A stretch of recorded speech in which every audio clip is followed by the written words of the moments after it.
Hello, Nolan West here. Continuing my ongoing theme of how lucky we are to live in America, I'd like to take a moment to talk about the Hong Kong protests, because they perfectly illustrate how lucky we are. I mean, the protests have been going on for 8 whole months. I mean, can you imagine that? And if you haven't been tracking it, the protests started March 31st of this year in response to an extradition bill that was being considered by the Hong Kong government. And the bill would have allowed Hong Kong citizens to be extradited to China if they were just accused of a crime. And the people of Hong Kong have long feared this type of bill. I mean, ever since the United Kingdom relinquished them back to China in 1997, they have feared China trying to exert control over them. And they think China will use this bill to imprison people for political purposes, like they do on the mainland already. I mean, on the mainland, for example, China has imprisoned around 1 million Muslims in re-education camps. They are arrested and incarcerated without charges or trial, and then they're subjected to torture in order to brainwash them in support of the Communist Party. And if the extradition bill were to become law, you can bet that China would round up those who opposed it and have them sign up for re-education. Hong Kong has been separate from China since Britain colonized it in 1841. And since then, Hong Kong has been heavily influenced by the West and developed a fiercely loyal individualistic society. And as a result, Hong Kong is considered one of the most economically free areas in the world. But the Chinese government fears that this mindset will spread into mainland China and weaken their iron grip on the populace, which hopefully it will.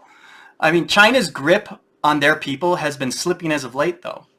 It all started after they watched the USSR crumble economically. They realized that they couldn't continue running a purely socialist economy. And so they started to liberalize their economy with elements of capitalism.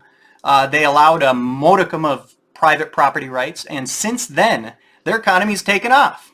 However, as their economy grew, the Chinese people rapidly became wealthier and more educated, which is a good thing for them, but not necessarily for the Communist Party. And the increase in the standard of living has led to rising wages, which has made China less competitive globally because now they have to actually pay their workers a reasonable wage. And this has slowed their economic growth, and they've started hemorrhaging jobs to Mexico and Southeast Asia.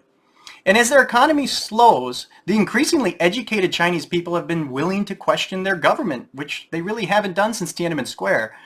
And all this has terrified the Communist Party.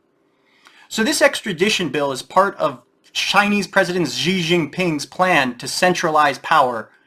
In March of 2018, he removed term limits so that he could be president for life. His next step appears to be exerting control over the people of Hong Kong, but the people are fighting back. And this is why the protests are still going on 8 months later. The extradition bill has been withdrawn by the government, but the people of Hong Kong are fighting to ensure that they remain free. In a city of 7.4 million, 2 million people have gone out to protest. That's 27% of their entire population. I can't imagine what that's like. And we're so lucky that we don't live in a socialist country like China. We live in a free country where the sacrifices for freedom have already been made. We have freedom of speech, the freedom to assemble, the right to bear arms, and equality for all under the law enshrined in our Constitution. It may seem like freedom has been the norm for people who haven't lived that long, but if you look at recorded history, governments ruled over subjects, not citizens.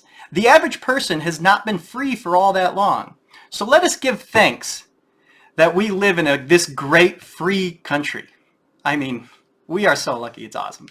But anyways, thanks for watching. Let me know if you have any questions. See you later.